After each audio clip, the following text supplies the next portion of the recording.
Thank you, Congressman. Thank you, Mr. Tomlin.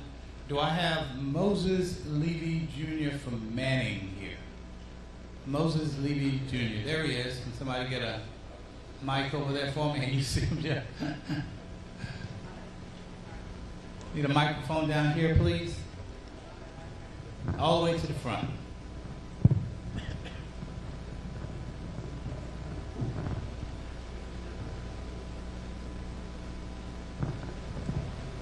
Congressman Clyburn, good evening and welcome home to Clarendon County.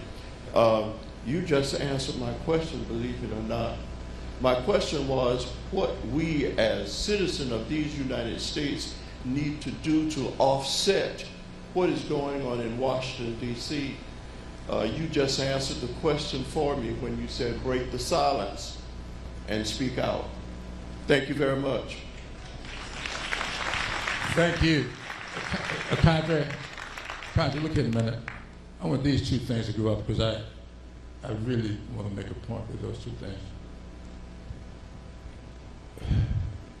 We have got to stop just accepting it. I don't know why people think there's something wrong with challenging people. Make people defend the statements they make. And I want you to see this truck here. This is a billboard that's traveling throughout the 6th Congressional District. Someone took this picture in Columbia a couple of days ago and sent it to me. Now what this truck says is asking you to tell me to vote for this new tax bill that they're getting ready to introduce to continue the 2017 tax law. Now I want to show you all what was in the 2017 tax law because nobody talks about this. Put it up, Pat. Thank you. Now hand me the paper so I can see. Thank you. I want to show you what was in that tax law that nobody talks about. The vast majority of the tax cuts that were enacted in 2017 were for the wealthiest Americans and big corporations. Now, how many of you in here tonight are billionaires? How many multi-millionaires we got in here? Because the upper 1% in this country got over 70% of their tax break. And now what they're trying to do with this law that they're getting ready to introduce is to make those tax breaks permanent. Permanent. So if you're now sitting on $10 billion, it means even if you get to $50 billion, your tax break will be permanent. And let me show you what else they did.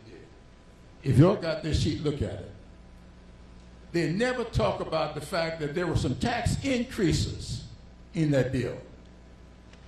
They cut the tax on wealthy people, but they increased the taxes on places of worship,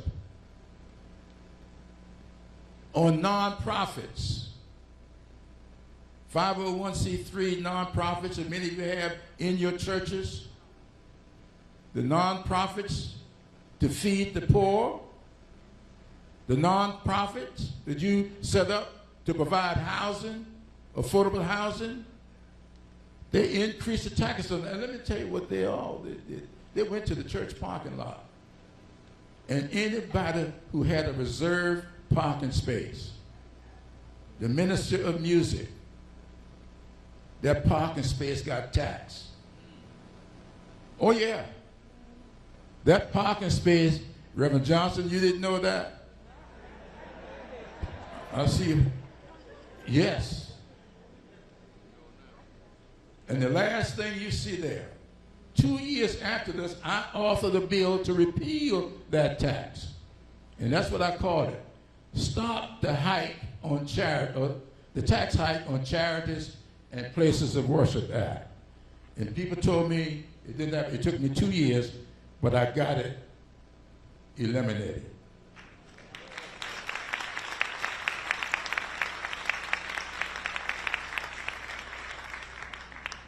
Now, that to me should have been talked about. How many of you knew those tax increases were in that bill?